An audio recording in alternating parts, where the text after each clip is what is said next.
Hello, everyone.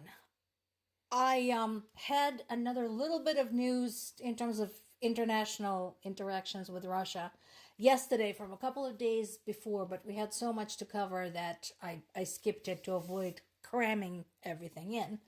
But this was on the BBC website, and it was talking about UK sanctioning Russian military for the use of chemical weapons. So, what is the extent?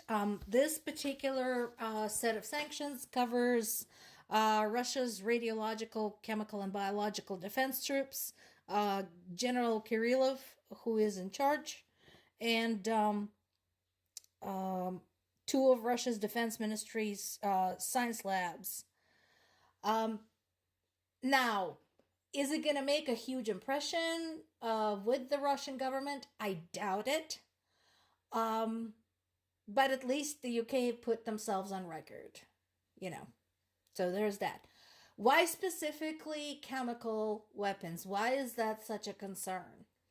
Because alongside with radiological and biological weapons, chemical weapons tend to not stay where they have been applied. So the effects of the chemical weapons don't just stay rooted to one spot. You release some type of gas, it goes where the wind blows. You release something into the water, it goes with the water. It goes into the soil, and so on and so forth. So that is why there are international conventions about the use of chemical and radiological and biological weapons. So that is why in this particular case they finally spoke up. That said, again, considering how many conventions Russia had already violated, seemingly without any palpable, tangible consequences to itself, I'm not sure if this is going to do anything. I'm glad they put themselves on record. Appreciate it, appreciate the sentiment. Again, just not sure how much of an issue it's going to be for Russian military and Russian government. So what else is going on? So this is from one of the Ukrainian sources, and this is interesting. We've talked about the reactions from some of the Russian people, particularly the retirees, talking about, the fact that they're living below poverty level, and yet Russia has all this insane amount of money to spend on weapons, to spend on waging this war, etc. Now, here is the thing. So read this carefully.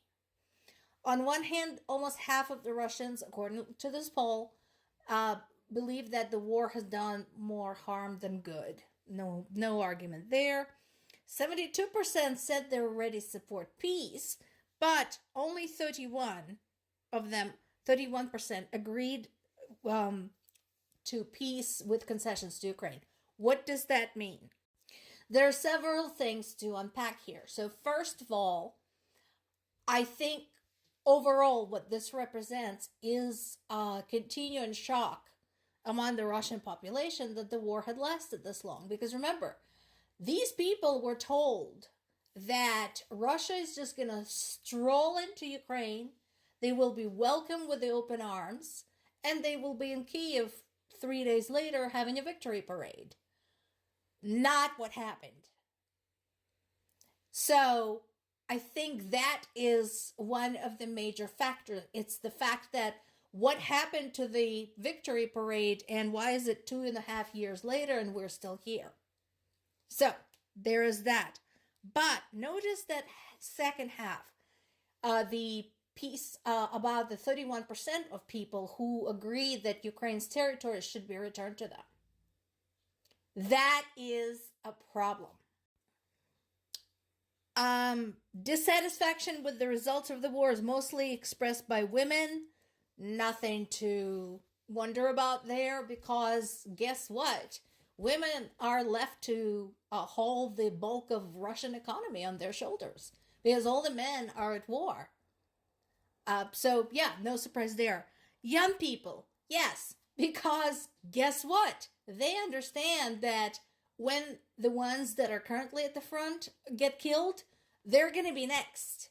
So anyone who is of the age eligible for army service obviously is concerned about this.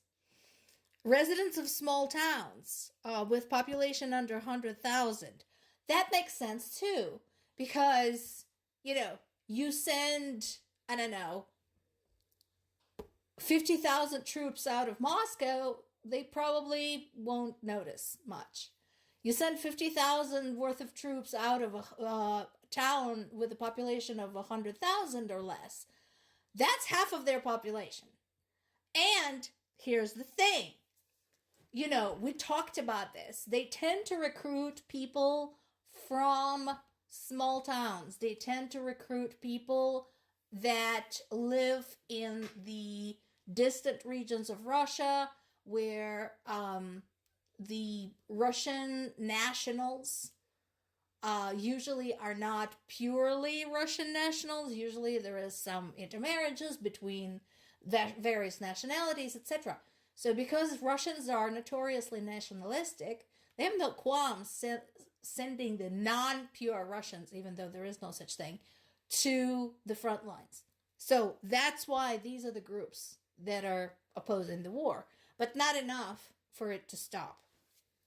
So there's this going on, and again, the whole victory plan thing has been a huge disappointment. As I mentioned before, I'm not a fan of Putin. I'm not a fan of Putin. I'm also not a fan of Zelensky. I think Zelensky is not a good wartime leader for Ukraine because he has a problem, which he has acknowledged in multiple interviews, with strategic thinking. So, what he continues referring to as the victory plan, again, it's not a plan. It's not a set of actions that his government is prepared to undertake, in the worst and best case scenarios. It's a wish list. It's what he wants. It's not what he's prepared to do. So that's a problem. Now, he also did state something that is very true, that any negotiations with Russia about a ceasefire are meaningless unless they have some kind of repercussions to Russia. Because what is the point in Ukraine's agreeing to a ceasefire where they know that Russia will just take this opportunity to accumulate more weapons and strike more civilians? So unless somebody is willing to back Ukraine in a ceasefire and make sure Russia abides by the conditions of a ceasefire, it's a non-starter. Here I agree with Zelensky.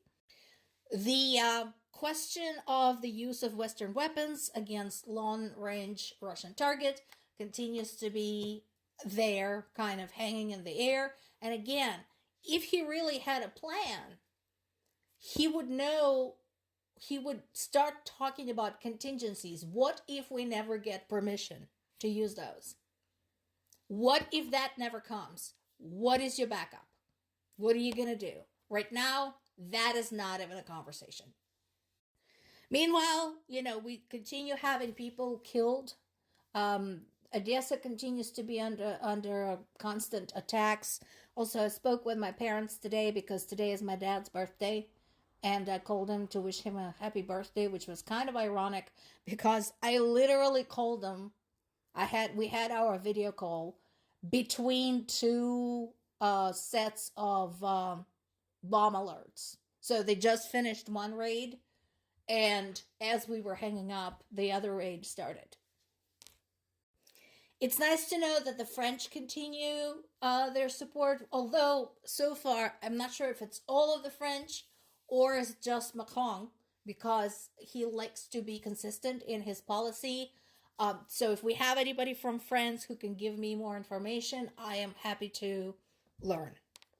And then there is this happening. Ukrainian journalist who was captured by Russian troops while covering events in the occupied part of Ukraine had died in Russian detention. And that is all you need to know about political prisoners in Russia.